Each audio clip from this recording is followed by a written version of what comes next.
Hello प्यारे बच्चों, कैसे हैं आप लोग। हम आ चुके हैं, ठीक है, आपके प्यारे चैनल पे। ठीक है, बिहार बोर्ड मैट्रिक परीक्षा 2027 के लिए हम लोग पढ़ रहे हैं। ठीक है, ज्योग्राफी हमारा विषय है। भारत संसाधन एवं उपयोग हमारा पार्ट 3 है। इससे पहले 2 पार्ट हो चुका है। ठीक है, और हम इससे पहले हम जल संसाधन भी ख़त्म कर चुके हैं। आप लोगों का तीन फर्ज बनता है। क्या बनता है? सब्सक्राइब करना, लाइक करना और शेयर करना। ठीक है, ये आप लोग का क्या है? फर्ज है। क्या है? फर्ज है। चलिए हम बढ़ते हैं कॉन्सेप्ट की ओर। भूमि का उपयोग निम्न में। वन स्तर वन के लिए भूमि का उपयोग होता है। कृषि आयोग बंजर भूमि, कृषि आयोग के लिए बंजर भूमि का उपयोग होता है। ठीक है, गैर कृषि कार्य में संलग्न भूमि, ठीक है, अस्थायी चारगाह एवं गोचार भूमि, बाग बगीचे एवं उपवन संलग्न भूमि। ठीक है, चलिए। कृषि योग बंजर भूमि का उपयोग 5 वर्षों से ना हुआ हो। ठीक है, वर्तमान पड़ता भूमि। ठीक है, ये जरूरी नहीं था। ठीक है ना, इसको हटा दीजिए। अब चलिए, वर्तमान पड़ती भूमि के अंतर्गत वह पड़ती भूमि जहाँ 5 वर्षों से खेती ना हुआ हो। मतलब कोई ऐसा, मान लीजिए कोई खेत है यहाँ 5 वर्षों से खेती ना हुआ है, उसे ही वर्तमान पड़ती भूमि कहेंगे। शुद्ध बोया गए भूमि। चलिए, यही है भूमि का चक्र।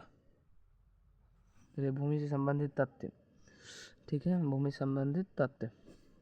भारत के कुल भौगोलिक क्षेत्रफल 32.8 लाख वर्ग किलोमीटर के मात्र 93% भाग पर ही उपयोग का आंकड़ा उपलब्ध है। भूमि का उपयोग जो है ना, मात्र 93% का ही यूज हो रहा है हमारा। जम्मू कश्मीर में पाक अधिकृत तथा चीन अधिकृत भूमि का सर्वेक्षण नहीं हुआ है।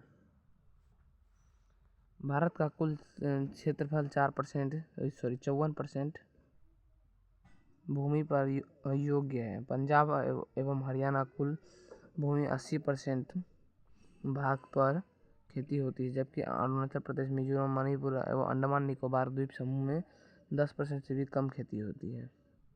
ये दोनों राज्य मिलकर अकेले 80% खेती ले लिया है। ठीक है, और ये सब मिलकर 10% को नहीं ले पाया।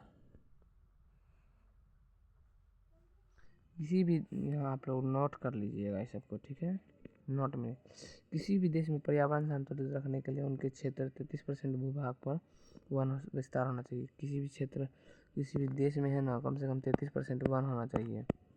अपने भारत में कितना वन है? अपने भारत में सिर्फ 19.8% वन है।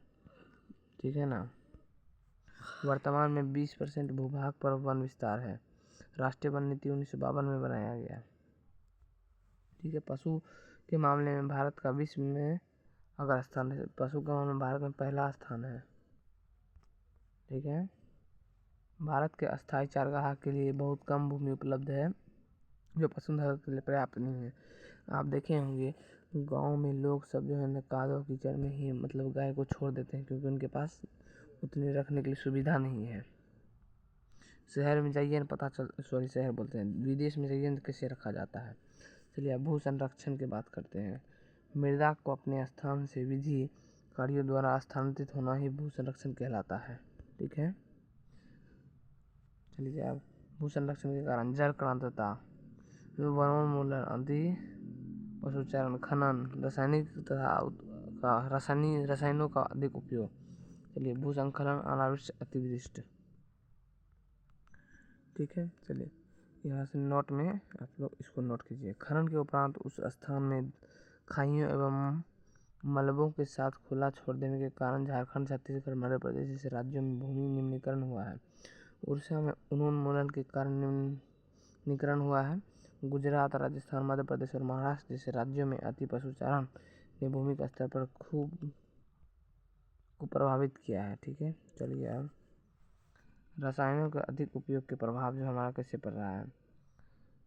रसायनों के अधिक उपयोग से मृदा का पोषक तत्व की कमी होने लगती है, जैसे जलवायु। केचुआ हमारे खेत को क्या बनाता है? उपजाऊ बनाता है। क्या बनाता है? उपजाऊ बनाता है।